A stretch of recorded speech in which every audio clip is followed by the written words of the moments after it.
Kada ng tapang. Ang mga opinyon at pananaw sa programang ito ay para sa mga host at guest lamang at hindi sumasalamin sa opinyon at pananaw ng himpilan.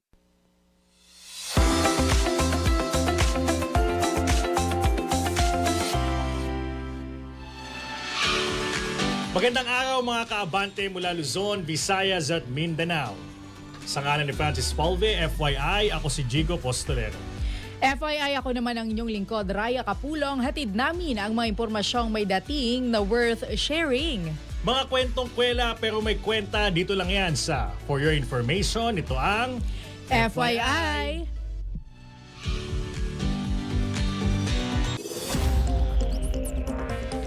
Sa mga isyong dapat harapin, Persyal pa rin isyu ng donasyon tuwing may eleksyon. sa mga tanong na kailangang sagutin, Marinig, sino kaya sa ating mga mambabatas ang mangunguna? at sa mga usaping hindi pwedeng iwasan. Narito ang programang May Tapang. Walang ligoy-ligoy, walang inuurungan, naglalahad ng katotohanan. Kasama si Benji Alejandro. Susuriin ang mga maiinit na usapin na may tapang, linaw at paninindigan. Walang atrasan. Live tuwing Lunes hanggang Biyernes. Dito lang sa Abante. Kasama mo.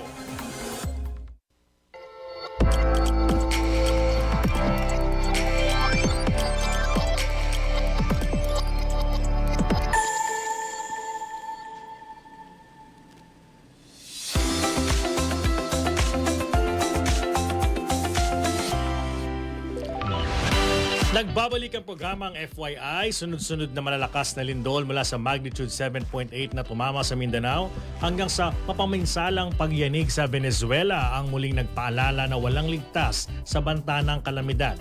Habang patuloy ang rehabilitasyon ng mga naapektuhang lugar at libo-libong gusali ang nawasak sa Venezuela, muling umigting ang panawagan na maging proactive, hindi lamang reactive ang paghahanda ng Pilipinas sa The Big One. Ayon naman sa mga eksperto, ginagamit na sa Japan at iba pang earthquake-prone countries ang seismic isolator technology upang mabawasan ang pinsala sa mga gusali. Kaugnay ng balitang yan, makakausap natin via Zoom ang Dean Engineering ng Central Colleges of the Philippines, Engineer Ruel Ramirez. Engineer, magandang umaga po. Si Jigo po ito at si Raya para sa programang FYI. Good morning po. Magandang umaga ho, Sir Jigo at Ma'am Raya at sa ating mga kababayan.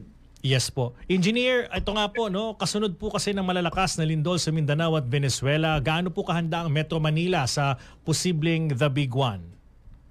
Sa ngayon po, hindi pa ganun kahanda no? Kasi nag-uumpisa pa lang tayo. Karamihan ng mga government buildings natin ay nasa process pa lang ng structural assessment. No? Ibig sabihin, inaalam pa lang kung okay ba yung building natin o hindi. So wala pa talaga dun sa actual implementation ng mga retrofitting activities, no? Meron mang gumagawa pero napakakunti ho. No, so para sa akin hindi pa ho talaga handa ang Pilipinas at noong 2004 nagkandak ho ang gobyerno natin ng study, yung Metro Manila Earthquake Impact Reduction Study. Nasa study na yan, 2004 pa ho yun, almost 150 million square meter of buildings ho ang madadamage na hindi na talaga magagamit. So, and from then, wala pa hong mga retrofitting effort talaga na massive na ginawa. So, para sa akin, tingin ko, hindi pa ho talaga handa ang Pilipinas. Engineer, is this alarming? Ito pong inyong opinion na hindi pa handa ang ating mga gusali dito sa Pilipinas. At ano ho ba yung pwede nating agad-agad o kagyat na dapat gawin?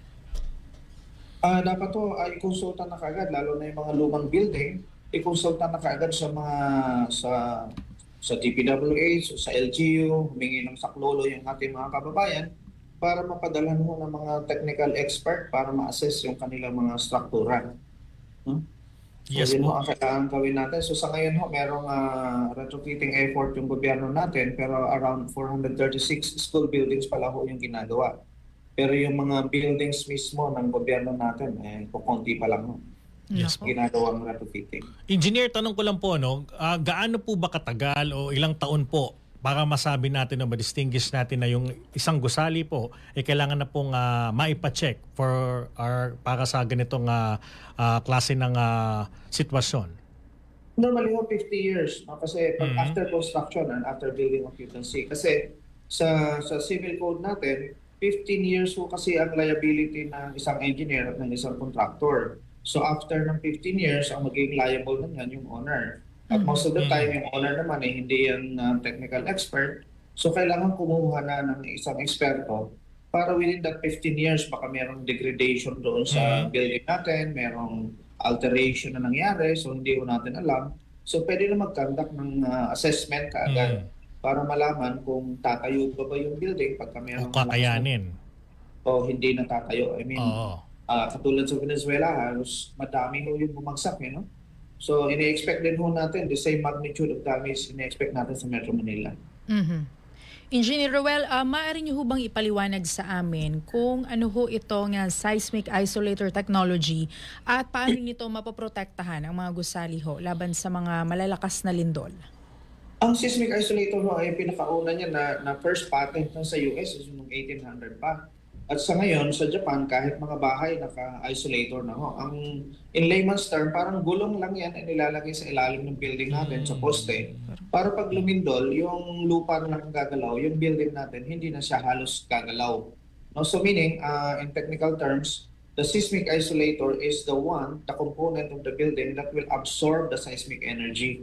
Para yung mga poste natin, yung biga, yung structural component, hindi na mag-absorb ng seismic energy. Kumbaga, dinidissipate na kaagad ng seismic isolator na to para maprotektahan yung building. No? So, pag naprotektahan na yung building, halos hindi na yung gagalaw, hindi na masisira yung loob, protected din yung content ng building, pati yung mga occupants. Siguradong ligtas ho yan kasi marami ng buildings na merong isolators na tinamaan na rin ng malalakas na lindol na proven na hindi talaga nasira yung mga building na yun. Aho.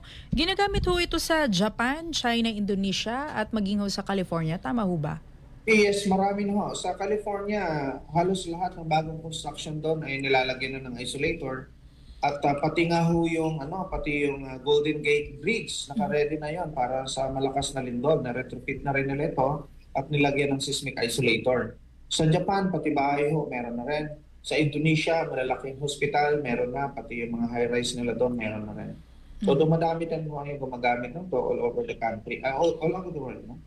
Yung mga high seismic risk region, ina-adapt na ho yung technology na to kasi so far, ito pa lang yung technology that can really protect the building. Tested na ho yan. Yes. And of course, protect also the occupants. Yes, engineer, no? Tanong ko lang ulit, tungkol po dun sa sinasabi niyo pong pag-retrofit o pag-check doon sa mga buildings na matatagal na, may nabanggit kayo na 15 years pa lang dapat nalalaman na o natatantya. Meron ba tayong batas na para nag-require doon sa mga nagtatayo ng building na kumbaga sila ay maobliga na ipa-check na ito o sa ngayon wala pa po, engineer? Ano po bang dapat? O wala pa ho, pero meron ng mga like yung sa Makati, meron na silang resolution doon na dapat ang mga 15 years Ayan, oo. pa-assess na ho. So meron ng gano'n. So dapat ang local government gumawa na talaga ng effort at ipa-implement, no, ipa-implement ng maayos na talagang ma-force yung mga building owners na mapa-assess kaagad yung mga buildings na yun. Kasi tao ho nakasalalay dito, yung mga kababayan. Yes po. Engineer, ano po ang pinakamalagang hakbang na dapat gawin ng DPWH upang maging proactive po sa earthquake preparedness? Actually, meron na tayong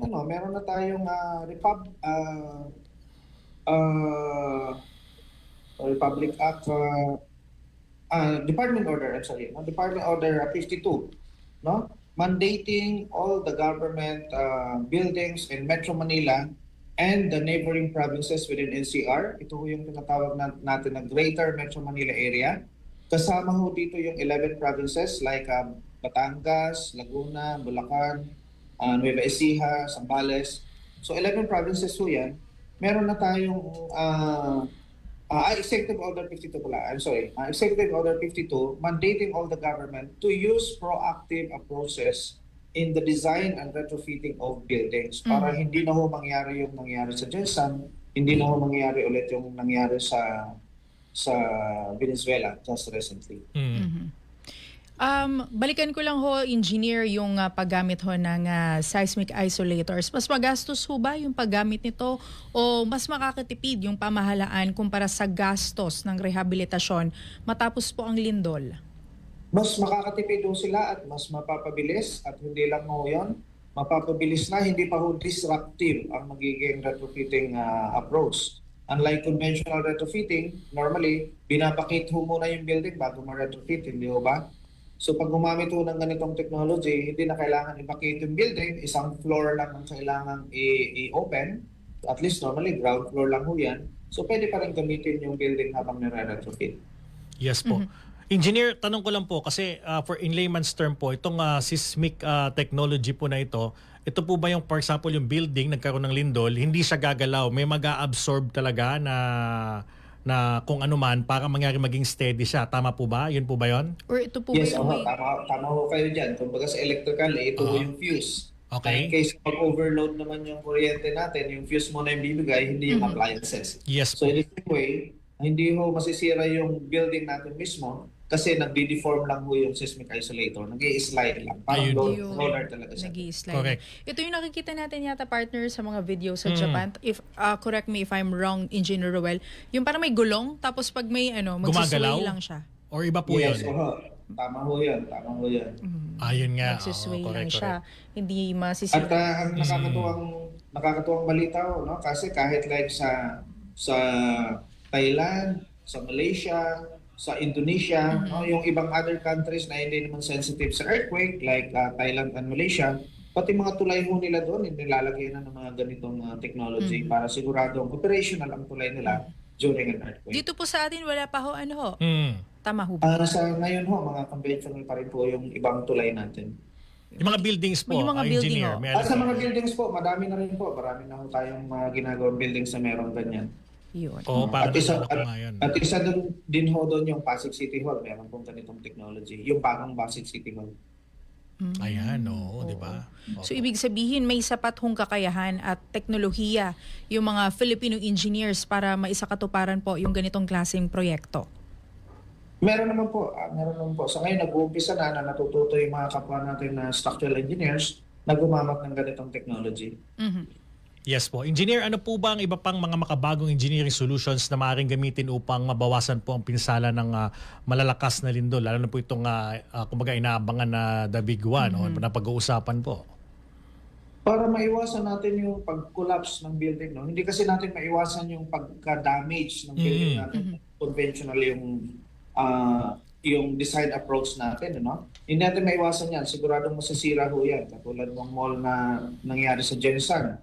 Samantalang yung source ho ng earthquake sa Jensan ay 60 kilometers away pa mula sa mall na yan, pero may nasira pa din. So, para maiwasan nating masira, mag-collapse ang building, at least madamage man lang siya, wag lang mag-collapse, wag nating i-alter kung ano man yung tamang disenyo, original disenyo, kasi madalas, nagdadagdag ng floor, tapos wala man lang consultation sa structural engineer, nagdadagdag ng mezzanine na hindi man lang tinatanong ang engineer kung okay pa o hindi. No? Minsan wala man lang proper testing ng konkreto during construction, walang tamang standards, no, na sinusunod. Minsan foreman lang ho yung gumagawa, so yun ho yung nakakalungkot. Dapat required yan na merong full-time na isang technical engineer during construction, lalo na pagdating sa structural, napakahalaga din yan.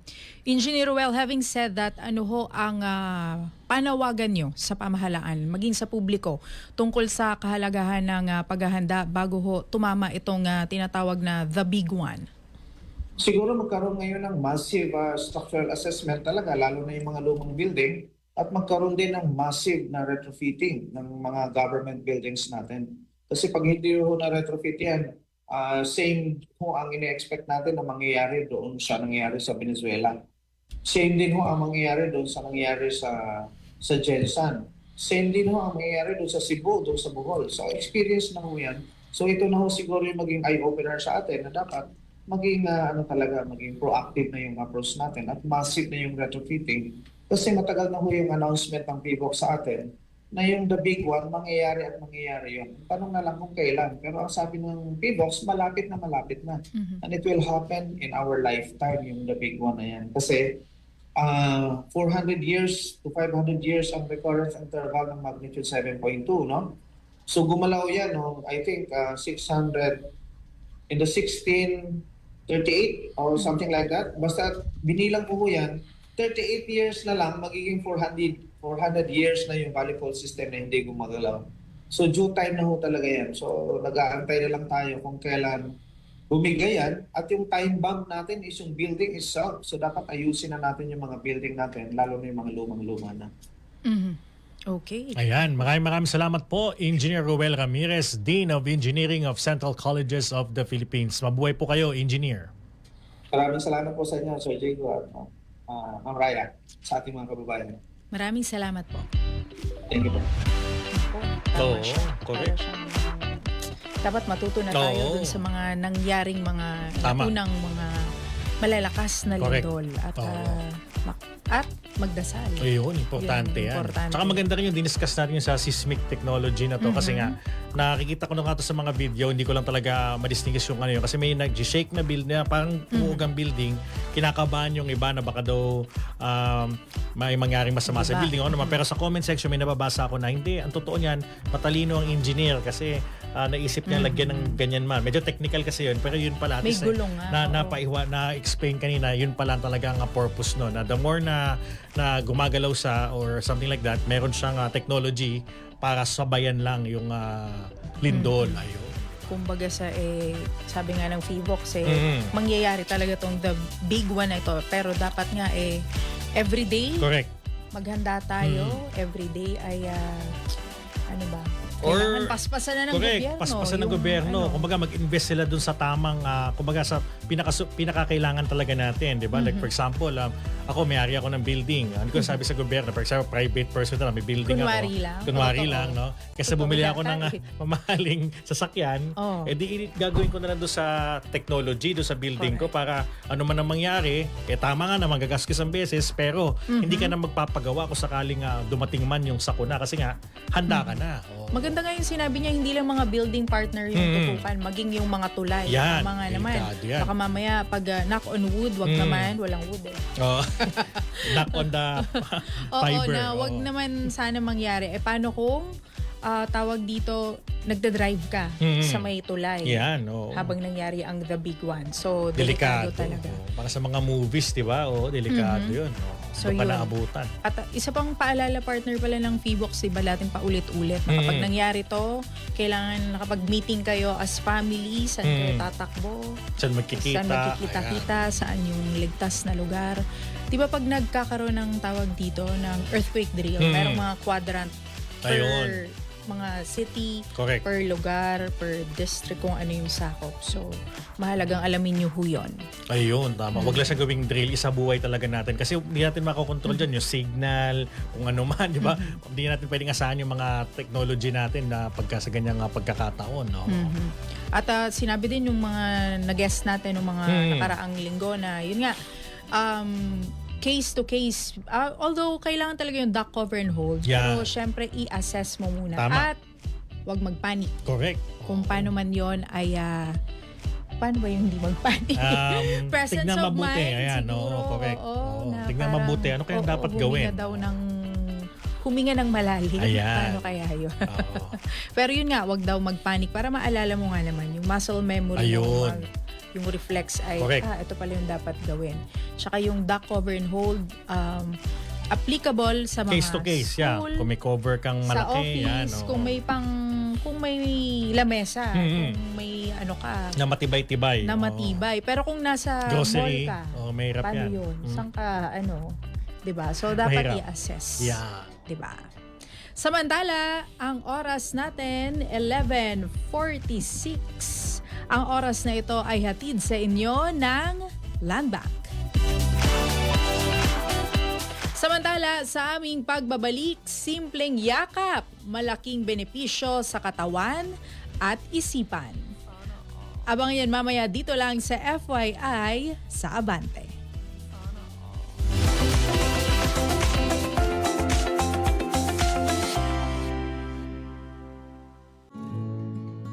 for the perfect escape? Discover Club Nalu, a serene beachfront retreat where stillness meets style. Nestled along the quiet shores of Bacnotan in La Union, Club Nalu is designed for slow mornings, ocean breezes, and moments that help you unwind.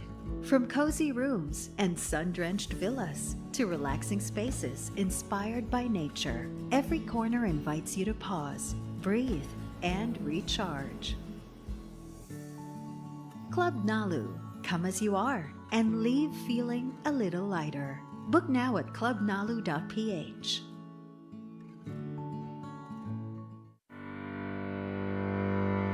Tuloy-tuloy ang paghatid ng mga programang umaabante. 12 noon, Abante sa tanghali. 1 p.m. Sport Talakad. 2 p.m. AE Minin. 3 p.m. FYI. 4 p.m. Hoy! Listen! Kasama mo sa maghapon, kasama mo sa pag-abante.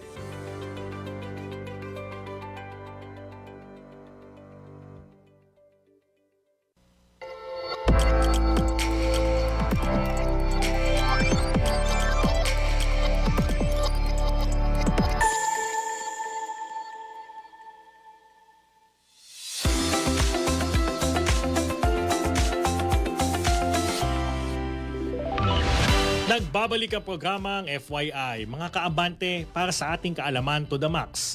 Isang simpleng yakap, napakalaking epekto, no? Talagang sa paggunita ng Hug Holiday, muling binigyang diin ng mga eksperto na ang pagyayakap ay hindi lamang simbolo ng pagmamahal at suporta. Para naman sa detalye ng balitang yan, narito ang FYI report ni Ace Santos.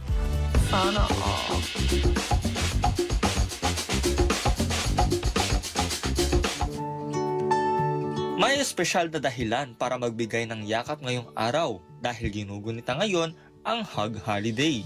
Isang pagdiriwang na nagpapaalala sa kahalagahan ng simpleng yakap sa ating kalusugan at emosyon. Alam niyo ba na ayon sa mga eksperto, ang pagyakap ng hindi bababa sa 20 seconds ay nakatutulong upang mapababa ang stress hormone o cortisol habang pinapataas naman ang produksyon ng oxytocin o mas kilala bilang happy hormone. Dahil dito, mas gumagaan ang pakiramdam, nababawasan ang anxiety at mas tumitibay pa ang samahan ng pamilya, magkaibigan at magkarelasyon.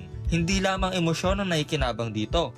May mga pag-aaral ding nagpapakita na ang madalas na pagyakap ay maaaring makatulong sa pagpapababa ng blood pressure, pagpapalakas ng immune system at pagpapabuti ng mental health. Pero paalala rin ng mga eksperto, mahalaga ang pagrespeto sa personal na espasyo ng bawat isa dahil hindi lahat ay komportable sa pagyakap. Kaya't laging humingi ng pahintulot o consent bago magbigay ng yakap. Kaya ngayong Hug Holiday, isang simpleng yakap na may pahintulot ang maaaring magbigay daan upang maiparamdam ang pagmamahal, suporta at malasakit sa isang tao. Dahil minsan, hindi natin kailangan ng salita. Ang kailangan natin ay taos-pusong yakap upang mapagaan ang ating araw. Speaking of Hug Holiday, tag nyo naman sa comment section ang gusto nyong yakapin ngayon. Para sa FYI, Ace Santos, Abante. Ikaw kinaya si Ace. Maraming salamat, lover boy. Ayan, Ace Ace, pakitag na nga. Ikaw na nga magtag, Ace. Oh. Grabe yun. Oh. Meron pa pala. In-out naman agad nung teko. Nahiya isama dun sa material eh. Pero meron pala talaga. Grabe. Nagliligawan kayo on air. Kinakasangkapan nyo ang FYI. Grabe, no? Yun ang love language, diba? No? Pag malayo ang yung gustong yakapin mo sa programa. Parang ganun yung May tema. ganun ba yun? Parang ganun yung tema eh. Oo, pero tandaan nyo, Correct. binanggit ni Ace doon sa kanyang May consent. storya. Tanungin, may Ayan, consent. Baka magpaalam. naman bigla kang yumakap ng kung sino-sino Oo, dyan. Fred magpaalam, Fred. Oo. Pwedeng pahag yung mga ganun. Hindi ako prepared katulad nung nung Correct. hard launch na nangyari. Oo, May grabe si pag-ganito Ace. pala. Talagang love is in the air, no? Hindi lang hug day talagang grabe talaga. Pero Miss. going back, dun talaga sa totoong pag yung nag-uusapan, mayroon palang hug day. Yan, oo. Hug holiday. Kasi nakakawala daw ito ng stress at nakakatulong sa may scientific 20 explanation. seconds Ayun, daw na. dapat, di ba? Yakap. So, huwag Pero, natin pagdamot yan. Oo. with consent. Correct. Ipaalam. Oo. Pinapaalala ko si Fred. Sabi ko, Fred, baka may mga thoughts ka dyan sa isipan mo. Magpaalam ka lang. Yun, happy hug day. Tag nyo kami sa comment section Yan, kung sinong gusto nyo i-hug. Ayan, comment lang dito. Dyan si Makahilas. Baka mahiya ka. Samantala, mula sa mga trending topics, mga balitang dapat mong malaman, mga kasaysayan na dapat balikan, mga trivia, pati na food at travel tips, at iba pang makabuluhang usapin, FYI lahat yan, sagot na namin, mga kaabante. Aba, abangan ulit kami sa susunod na episode. Same time, same vibe. Huwag kalimutan mag-like, share, subscribe at comment sa aming mga social media pages. Hanapin lang po ang DWAR Abante Radio. FYI, ako si Raya Kapulong. Another FYI sa ngalan ni Francis Falve, ako naman si Jigo Postolero. And for your information, ito ang FYI! Yun. Sana Lumabas ulit. all.